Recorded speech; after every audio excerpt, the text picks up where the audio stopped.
नाजरीन, मैं हूं इमरान अली शाह न्यूज़ के साथ। नाजरीन, गुज़श्ता रोज़ की बारिश में बल्दिया वस्ती की लोगों ने कारकर्दगी भी देखी और ज़िला वस्ती जो है वो मुसलसल पानी में डूबा रहा है। शोल्डर तक जो है वो कंधे तक लोगों के पानी था। मुख्तलिफ इलाके जो नशीबी इलाके हैं, तमाम नदी नाले भर चुके थे। इस हवाले से क्या कारकर्दगी रही है बल्दिया वस्ती की, हमारे साथ चेयरमैन बल्दिया वस्ती रेहान हाशमी मौजूद हैं। हम इनसे बात करेंगे और मालूम करेंगे कि इन्होंने क्या कारकर्दगी का मुजाहरा किया है। जी रेहान साहब, ये बताइएगा कि ये कल जो है लोग चीखो पुकार करते रहे, उनके घरों में पानी जाता रहा, आपने क्या किया है, क्या कारकर्दगी का मुजाहरा किया? देखें, ये बल्दिया ज़िला बस्ती के हदूद के अंदर कल new Karachi, north Karachi, north हज़ाबाद, शादमान टाउन में शदीद बारिशें होती रहीं। फेडरल एरिया में शदीद बारिश हुई, जबकि ये सारा बारिशों का पानी बशमूल ज़िला वेस्ट का और सुरजानी का, ये पानी का रेला इतनी शदीद बारिशों के जो कि 38.5 रिकॉर्ड की गई है, और निस्बतन ये दुगनी है बारिश जो अमूमी तौर पर कराची में होती है। और ग़ालिबन ये 2007 और 2009 की बारिशों से भी ज़्यादा लगभग उसी मुकाबले की बारिश है। और वो 2007 और 2009 की वो बारिश थी जिसमें कराची तकरीबन एक दिन डेढ़ दिन डूबा रहा। आज सूरत हाल ये है कि परसों जो बारिश हुई थी, उस बारिश में हमने शाम तक जो रही सही कचरे का मामला था, ज़िला बस्ती के हदूद के अंदर जो बरसाती नाले हैं उनको क्लियर कर दिया था, और मगरिब के वक्त तक हमारे 18 चोकिंग पॉइंट्स क्लियर हो चुके थे। बकिया नागन चौरंगी का चोकिंग पॉइंट जो था वो हमने रात को 9 बजे क्लियर कर दिया था। इसका मतलब है कि हमारे अंदरूनी बरसाती नाले क्लियर थे परसों की बारिश में, जो कि हमने आपके मीडिया के दोस्तों के साथ शेयर करने की भी कोशिश की है। ये बात भी जहन में रहे कि बल्दिया ज़िला बस्ती को गुज़िश्ता 4 साल बल्दियाती दौर में सिर्फ एक बार वाटर कमीशन की हिदायत पर सिर्फ 1 करोड़ रुपए नाला सफाई की मद में दिए गए। बसरूत दीगर इस 4 साल बल्दियाती दौर में तकरीबन 7 से 8 बारिशों के स्पेल आए, जिसमें से 4 मानसून भी थे। 2 साल पहले वाटर कमीशन की हिदायत पर जो पैसे दिए गए वो नालों की सफाई के हवाले से दिए गए। इसके अलावा बल्दिया ज़िला बस्ती को कुछ भी नहीं दिया गया। Click program, sweep program, world bank का फंडेड प्रोग्राम, सिंध हुकूमत, बल्दिया ज़िला बस्ती के अंदरूनी नालों पे कहीं पर भी इन्होंने काम नहीं किया। अलबत्ता गुजर नाले पे और औरंगी नाला और ग़ालिबन लियारी नदी वगैरह पे भी काम करते रहे। अच्छा, इन जितनी जगहों पे भी बारिशों में टेक्निकल बात इसलिए बता रहा हूँ कि उसके बाद मैं आपके भी उस स्पेसिफिक सवाल का भी जवाब दूंगा। हमने अपनी मशीनरी हायर की, अपनी मशीनरीज को एक्वायर किया, वक्तन फ़वक्तन मशीनें लगाते रहे। नालों पे ये जो कुदरती बरसाती नाले हैं, बरसात के पानी के लिए थे, इनके अंदर सीवरेज का निज़ाम है। इनकी जो कैपेसिटी है, जिस मकसद के लिए बनाया गया था और जिस कैपेसिटी में बनाया गया था, वो ग़ालिबन 12 से 15 मिलीमीटर बारिश को सस्टेन करने का था। 12 से 15 मिलीमीटर बारिश के पानी को लेकर जाने के लिए था। आज इसमें लगभग इतना ही पानी सीवरेज का डाल दिया गया है। लामोहला जब बारिश होती है तो ये जो सस्टेन कर रहे हैं सीवरेज के पानी को, ये ओवरफ्लो होता है और अर्बन फ्लडिंग जैसी सूरत हाल पैदा हो जाती है। हमने कोशिश करके तमाम अंदरूनी नाले क्लियर किए। जिस जगह पर अभी आप बैठे हुए हैं, यहाँ पर बारिश नहीं हुई थी लियाकताबाद में। ये तमाम पानी का रेला लियाकताबाद में आके बदकिस्मती से गुजर नाले के ऊपर जाके इसने बैक किया और ये पूरा इलाका ज़ेरे आब आ गया। नशेबी इलाका है, ज़ेरे आब आ गया। समहाउ अभी भी हम लगे हुए हैं, क्योंकि पानी की तो निकासी तो हो गई है, लेकिन उस नाले से गप, कीचड़ और गंद गलाजत इलाकों में जो गई है उसको भी तो साफ़ करना एक बहुत बड़ा टास्क है। उस पर लगे हुए हैं हम। मैं उम्मीद कर रहा हूँ कि हम आज रात और कल तक बिल्कुल क्लियर कर देंगे। बकरीद से पहले इलाके को क्लियर करके दे देंगे। ये क्यों है? ये इसलिए जनाब कि जो अर्बन प्लानिंग होनी चाहिए थी वो नहीं हुई है। सुरजानी का इलाका, डिस्ट्रिक्ट वेस्ट का पानी पहले नॉर्दर्न बाईपास की तरफ से निकलता था। वहाँ पर बेहंगम अंदाज में, जिस तरह कराची को हमेशा से बेहंगम अंदाज में रखा गया, मास्टर प्लान नहीं है, वहाँ पर आबादी बना दी गई। कराची के इन्हीं नालों पे, गुजर नाला हो, औरंगी नाला हो, इधर भी बेहंगम अंदाज में प्लॉटिंग की गई है। कौन कर रहे हैं ये प्लॉटिंग, उसके पीछे कौन से माफिया मुनव्विस हैं, उनकी सरपरस्ती कौन कर रहा है, ये अलग गुफ्तगू है। लेकिन आज अमूमी तौर पर जिन नशीबी इलाकों में पानी गया, उन नशीबी इलाकों से पानी निकालना हमारा पहला टास्क था, जिसमें कश्मीरी मोहल्ला है, शादमान के इलाके हैं, लियाकताबाद के गुजर नाले से मुतसिल इलाके हैं। हम अपने तौर पे तो कोशिश कर रहे हैं, लेकिन आपके उसी सवाल का जवाब कि अर्बन प्लानिंग की ज़रूरत है, स्मार्ट सिटी कॉन्सेप्ट लाने की ज़रूरत है, पानी की निकासी और के हवाले से मुनज़्ज़म और मरबूत पॉलिसी बनाने की ज़रूरत है, चाहे वो वर्ल्ड बैंक के ज़रिए बनाया जाए, तो ये पॉलिसी बनाएगा कौन? आप ये कह रहे हैं इसको बनाने की ज़रूरत है, क्या ये बल्दियाती इदारों का काम है या सिंध गवर्नमेंट का है या वफाक का, किसका इस्तेहकाक है ये? देखें, टेक्निकली तो बनाएगा वो जिसको अर्बन सिंध का दर्द होगा। जो कराची को लूट का माल समझेगा उसको इससे गर्जी नहीं है। जो कराची की ड्राइविंग सीट पर होगा, अगर वो चाहेगा तो बनाएगा। कराची और अर्बन सिंध का अलमिया ये रहा है कि कराची की ड्राइविंग सीट पर वो कभी बाइख्तियार रहा ही नहीं, जो कि कराची से इलेक्ट होकर आता है। कराची की किस्मत का फैसला वो करते हैं जो कराची से इलेक्ट ही नहीं होते। लेकिन एक दौर नाज़मीन का भी गुजरा है, उस दौर में तो काम होते रहे, आप कह रहे हैं कि इख्तियारात का भी नहीं मिले। मैंने कभी का लफ्ज़ इस्तेमाल नहीं किया। मैंने कहा कि सस्टेनेबल प्लान की ज़रूरत है। वो एमक्यूएम का ही दौर था जिसकी मिसालें आज तक दी जाती हैं। वो एमक्यूएम का ही दौर था, एमक्यूएम का ही विजन था जिसने लोगों को मजबूर किया और दीगर सूबों के लोगों को मजबूर किया कि एमक्यूएम की तारीफ़ करें, एमक्यूएम के तर्ज हुक्मरानी की बल्दियाती निज़ाम में उसकी तारीफ़ करें। उस वक्त मुशर्रफ का एक सुनहरी दौर था। उसी सुनहरी दौर की मैं बात बताऊँ, 2007-2009 की बारिश थी कि बावजूद बहुत अच्छा दौर था। आपके बहुत सारे इलाके ज़ेर आब रहते थे। 1.5 दिन कराची मफलूज रहता था। लेकिन आज मैं कम से कम क्लेम कर रहा हूँ कि जिस दिन बारिश हुई है, कल बारिश हुई थी, रात तक हमने पानी की निकासी मुमकिन बना दी थी। हमारे पास वसाइल नहीं थे, उस वक्त मुशर्रफ के वसाइल मौजूद थे। आज हमारे पास वसाइल भी नहीं है, लेकिन हमने रात तक क्लियर कर दिया था। परसों की बारिश हुई थी, कराची मफलूज, हमने इलाकों को मफलूज नहीं होने दिया। परसों की बारिश में रात तक पानी निकाल दिया था। लोगों को मसाइल ज़रूर हैं। मैं ये भी जानता हूँ, इस बात को समझता हूँ कि जिन लोगों को परेशानी का सामना करना पड़ा उन बेचारों का कसूर नहीं था।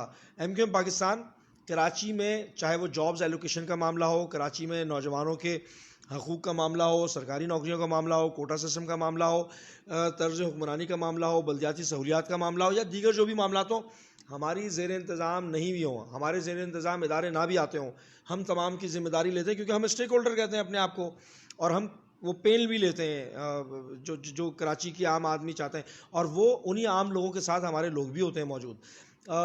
तो हमने कोशिश की कि किसी तरीके से करें।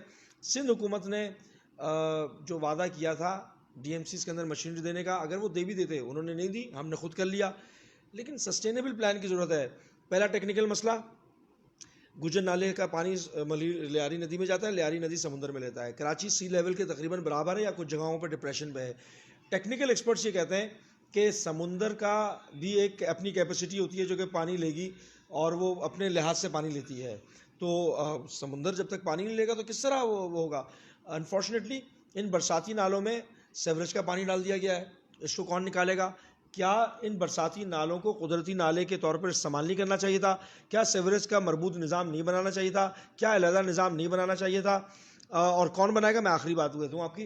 देखें, ये मौजूदा बल्दियाती निज़ाम ऐसा लंगड़ा लूला माजूर अपाहज निज़ाम है कि जिसमें मेयर कराची के पास बुनियादी बल्दियाती इदारे नहीं हैं। उन बुनियादी बल्दियाती इदारों में क्या क्या है? वाटर एंड सीवरेज बोर्ड, पानी की फराहमी, पानी की निकासी, सॉलिड वेस्ट यानी कि कचरा उठाना नहीं है उनके पास, master plan, building control, Karachi development authority, Lyari development authority, हत्ता के डेवलप्ड नेशंस में पुलिसिंग भी होती है, एडमिनिस्ट्रेशन भी होती है। आपका आर्टिकल 140 तो वाज़ेह तौर पे कहता है कि एडमिनिस्ट्रेटिव और financial power shall be devolve from the provinces to the local government. Shall का लफ्ज़ इस्तेमाल किया है, यानी कि शेल जहाँ पर कानूनी तौर पर इस्तेमाल होता है वो मैंडेटरी हो जाता है, सब्जेक्ट नहीं हुआ, ना एडमिनिस्ट्रेटिव ना फाइनेंशियल। और जिन इदारों का नाम लिया मैंने, उनमें से कोई भी इदारा मेयर के पास नहीं है। तो आप अंदाज़ा लगाएं कि कितना और आप, बहुत सारे लोग सवाल करते हैं भाई इस्तीफ़ा क्यों नहीं देते? क्या हम इस्तीफ़ा देने, ये सारा गेम तो इस्तीफ़ा देने के लिए किया गया था। हमारे लिए बहुत आसान था, मुंह पे मारते इस्तीफ़ा, बढ़ जाते, वैक्यूम क्रिएट करते, और जिन लोगों के खिलाफ सियासी मुहाज़राई कर रहे हैं, जिन लोगों के खिलाफ हम बात कर रहे हैं, वही लोग आगे सर पे मुसल्लत हो जाते, कराची वालों की रही सही कसर ख़त्म हो जाती। हम जमहूरी आइनी अंदाज में लड़ रहे हैं, हम हकूक़ की जद्दोजहद कर रहे हैं। हम यहाँ पर वैक्यूम क्रिएट करने के लिए नहीं बैठे हुए हैं, लोगों के फरमाइशी प्रोग्राम इस्तीफ़ा देने के लिए नहीं बैठे हुए हैं। जो भी बेस्ट पॉसिबल, ह्यूमनली पॉसिबल है, रिसोर्सेज को मैक्सिमाइज़ करने के ज़रिए लोगों को फैज़याब करने के लिए पॉसिबल है, हमने भरपूर तरीके से कोशिश की है। जहद मुसलसल है, ये रीवैम्पिंग की ज़रूरत है, कराची पैकेज की ज़रूरत है। कराची में नहीं बल्कि पूरे पाकिस्तान के शहर में लोकल गवर्नमेंट को एम्पावर करने की ज़रूरत है। और हम अंग्रेज़ की ग़ुलामी से आज़ाद होने वाले जितने भी ममालिक हैं दीगर पाकिस्तान के अलावा, वो अगर अंग्रेज़ के अपने लोकल गवर्नमेंट को स्टडी कर लें, कॉमनवेल्थ कंट्रीज़ जिसको कहते हैं, पाकिस्तान शायद वो वाहिद मुल्क है जहाँ पर दीगर कॉमनवेल्थ ममालिक की निस्बत सबसे बदतरीन बल्दियाती निज़ाम है। अच्छा, आपने अभी ज़िक्र किया कि जितने बरसाती नाले हैं उनमें सीवरेज सिस्टम को शामिल कर दिया गया है, जिसके बायस जो है वो पहले ही नालों में इतनी गलाज़त होती है, गंद होती है और कचरा उसमें जमने लगता है। आपका एक दौर गुजरा है, नाज़मीन का दौर, जो एमक्यूएम का दौर था। क्या वजह है कि उस दौर में जबकि वाटर बोर्ड भी जो है वो बल्दियाती इदारों के कंट्रोल में था, उस वक्त क्यों ये सीवरेज लाइनें अलहदा नहीं की गई? देखें, उस दौर के बाद फिर 10 साल एक ऐसा दौर भी आया कि जिसमें बल्दियाती निज़ाम नहीं था। जो बिना बल्दियाती निज़ाम के जो यहाँ पर एडमिनिस्ट्रेशन थी, उसने ऐसे तैसे करके इस निज़ाम को बर्बाद किया। मैं ये नहीं कह रहा हूँ कि उस वक्त भी 100% तमाम चीज़ें सही थी, ना आज 100% सही हैं, लेकिन कम से कम एक विज़न होता है, एक अफेक्शन होती है, एक एफिलिएशन होती है शहर से, एक उनसियत होती है, एक रिस्पॉन्सिबिलिटी होती है। एमक्यूएम वो रिस्पॉन्सिबिलिटी भी लेती है, वो उनसियत भी रखती है, वो स्टेक भी रखती है, वो क्लेम भी करती है, वो रिस्पॉन्सिबल अपने आप को ठहराती भी है।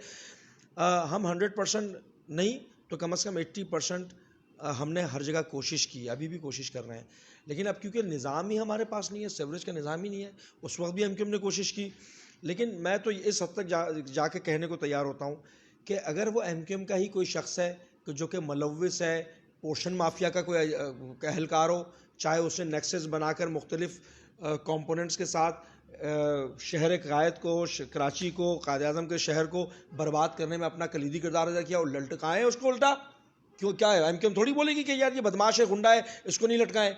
अगर शहर के बर्बाद करने में जो भी जिसने भी अपना अमल दखल किया है, पकड़ें उसको। हम तमाम लोग हमारे ऑडिट करें, हम अपने आप को पेश करते हैं, हम क्यों अभाम करें? जो मेरे पास है, जितना खर्च किया, जितना मेरे पास इनकम आती है, जितना एक्सपेंडिचर है, उसको एनालाइज कर लें। माजी के दौर में मैं तो ये क्लेम भी कर रहा हूँ कि माजी में जितने वसाइल दिए गए थे, उसका अगर 5% भी मिलता ना अभी हमें, तो हमारा कॉन्फिडेंस और बढ़ जाता, क्योंकि हम बगैर वसाइल के कर रहे हैं। जब तनख्वाह देने के OZT से तनख्वाह देने के लाले पड़े हुए हैं हमारे पास, उसमें पैसा जमा करके हम पैसा मिलाते हैं, तनख्वाहें देते हैं। मैं डाकिया बना के रख दिया हम लोगों को। OZT की रकम पूरी नहीं पड़ती तनख्वाह देने के लिए। हम ओन रिसोर्सेज क्रिएट करते हैं, पहले तनख्वाहें देते हैं, फिर प्रॉपर्टी टैक्स का इंतज़ार करते हैं, फिर किसी तरीके से जो बचा कुचा होता है उधार पे काम करने की कोशिश करते हैं। एक दफ़ा 4 साल दौर में नाला सफाई के लिए पैसे दिए गए, उसके अलावा दिए नहीं गए। बहुत सारे मसाइल हैं। सॉलिड वेस्ट को प्रॉपर्टी सॉलिड वेस्ट को पैसे दिए जा रहे हैं, सॉलिड वेस्ट को पैसे दिए जा रहे हैं। हमने बार बार कहा जितना पैसा सॉलिड वेस्ट को दे रहे हैं उसका आधा हमें देख रहे हैं, नहीं दिया गया। अच्छा, ये बताइएगा कि आपने अभी जिक्र किया प्रॉपर्टी टैक्स का, तो प्रॉपर्टी टैक्स कितना मिलता है, कितने दिन मिलता है और अब तक मिला या नहीं? नहीं, प्रॉपर्टी टैक्स तो आता है हमारे पास, अभी 4 महीने बाद मिला था प्रॉपर्टी टैक्स। हमें मुझे ज़ाती तौर पे बड़ी सख्त रिजर्वेशन है प्रॉपर्टी टैक्स के ऊपर। हालांकि 80 गज के ऊपर प्रॉपर्टी टैक्स नाफिज अमल नहीं होता। प्रॉपर्टी टैक्स वेस्ट का सबसे ज़्यादा है, औरंगी टाउन का सबसे ज़्यादा है, हमारा गालिबन मिड में है।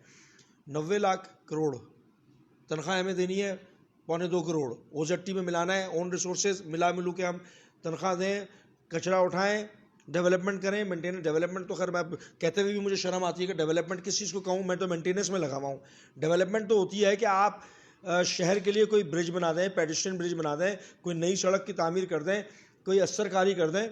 हम तो डेवलपमेंट नहीं, हम तो असरकारी कर रहे हैं, पेवंदकारी कर रहे हैं। हम पेवंद लगा रहे हैं कराची की टूटी फूटी अपनी ख्वाहिशात के ऊपर। जो लोग सड़क पर बर्बाद हो रहे हैं, परेशान हो रहे हैं, जिनकी दाद रस्सी के लिए हम ही मौजूद थे, एमक्यूएम मौजूद थी सड़क पर। इसके अलावा ज़रा मुझे बताएं चैंपियंस के नाम सोशल मीडिया के अलावा। हम दर्द रखते हैं, इसलिए सड़क पर भी होते हैं, कोशिश करते हैं जो भी डिलीवर कर सकें। जी नाजरीन, जैसा कि आपने सुना कि रेहान हाशमी बता रहे थे कि गुज़श्ता शब होने वाली बारिश, गुज़श्ता रोज़ होने वाली बारिश दोपहर में जो हुई है, उसमें सबसे ज़्यादा बारिश 38.5 मिलीमीटर रिकॉर्ड की गई है, जो नॉर्थ नाज़ाबाद में हुई है, न्यू कराची में हुई है। जबकि लियाकताबाद में बारिश न होने के बावजूद गुजर नाला उबल पड़ा यहाँ पर। उसकी वजह ये थी कि पीछे से जो पानी आया था उसके बायस ये नाला उबल पड़ा था। अच्छा, आपने ये देखा होगा कि सड़क पर रेहान हाशमी समेत इनकी टीम नज़र आई है और उन्होंने कारकर्दगी का मुजाहरा किया। यही वजह है कि शहर इनके ज़िले से जो है, ज़िला वस्ती से काफ़ी हद तक पानी जो है वो साफ़ हो गया है। सिर्फ गुजर नाला और दीगर नालों के करीब जो कीचड़ निकल कर आई थी, सीवरेज का जो पानी निकल कर आया था, जो गलियों में मौजूद था, उसे अब साफ़ किया जा रहा है। और उम्मीद यही नज़र आ रही है कि जिस तेज़ी से काम हो रहा है, कल तक ये भी साफ़ हो जाएगा। जी।